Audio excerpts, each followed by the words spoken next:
The next thing is, this is one of my favorites. This is one of those things that we stumbled across, like those things that you do accidentally, and you're like, oh, that's unexpected, that was really cool, is adding visual and audio cues.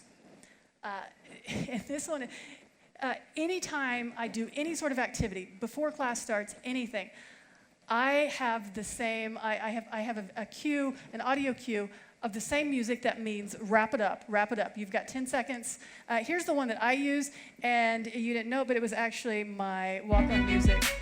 And it's good, it's peppy, it makes you feel a little gangster. Doesn't it? And I'm always, before my class, I'm like, I can do this. I got this class, yeah, go. This is my, I just crank it up, and it's my signal. If it comes a little Pavlovian, like at some point, even if they don't have to be looking at the screen. And what it does is it prevents me being up here like, hey guys, no please sit down, guys, really?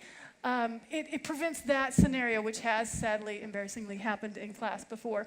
And so I'll put that at the end, and it's funny, they'll subconsciously, by week 2 or 3, they'll hear that in the back of their minds, and they know, you'll see them just almost unconsciously turning around and to sit down. It doesn't 100% work, but it helps a lot.